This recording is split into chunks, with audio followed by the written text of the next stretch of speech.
स्वागत है आप सभी का। हम लोग जानकारी प्राप्त करेंगे इस छोटे से क्लिप के माध्यम से कि अगर विवादित जमीन को किसी के हाथों बेच दिया जाए तो उसको कैसे आप रोक सकते हैं नामांतरण से, यानी उनके नाम से म्यूटेशन नहीं हो जाए, इसके संबंध में जानेंगे।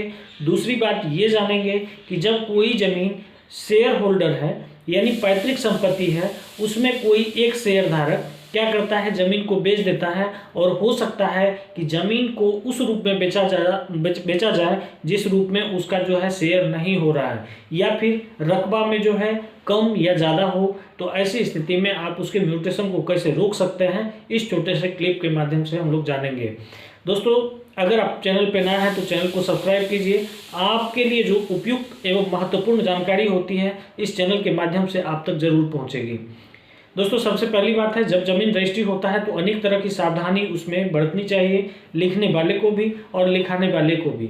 जब इसी में कुछ त्रुटि हो जाती है तो समस्या बहुत गंभीर हो जाता है, मामला सिविल हो जाता है, मामला सिविल कोर्ट चले जाता है, यहाँ तक कि हाईकोर्ट भी पहुँच के इसका जजमेंट होने में बहुत देर लग जाती है। जब कभी आपकी पैतृक संपत्ति होती है या फिर आपका स्वयं का अर्जित संपत्ति होता है तो लिखने में कोई दिक्कत है नहीं। सिंपल सी बात है, जब आप स्वयं का अर्जित संपत्ति किसी को आप बेच रहे हैं, सेल डीड बना रहे हैं, तो यू हैव ओपन चॉइस, यानी आप स्वतंत्र हैं, कहीं कोई दिक्कत नाम की चीज़ नहीं है। लेकिन जब पैतृक संपत्ति होती है तो उसमें आपका शेयर कितना बन रहा है, शेयर में जमीन का जो मैप बनेगा यानी लोकेशन बनेगा, उनकी चौहद्दी क्या होनी चाहिए, ये बहुत ही इम्पोर्टेंट होता है। सपोज कीजिए कि आपके फैमिली में आपको शेयर दिया गया पूर्व से, आप बेच दिए पश्चिम से, ऐसी स्थिति में क्या हो सकता है, तो आप सबसे पहला कदम ये उठा सकते हैं कि रजिस्ट्री के जस्ट बाद सीओ को एक एप्लीकेशन दे सकते हैं, अंचल अधिकारी को एक एप्लीकेशन दे सकते हैं कि ज़मीन विवादित है। यानी उस ज़मीन पर अगर पहले से केस चल रहा है तो आप उनको जाके कहेंगे कि ज़मीन विवादित है, ये केस जो है इस पर चल रहा है, केस का नंबर इतना है, हो सके तो केस का नकल आप निकलवाएं और उसको जो है उसमें सबमिट करके एप्लीकेशन के साथ लगा दें। उसका म्यूटेशन निश्चित रूप से ब्रेक कर जाएगा।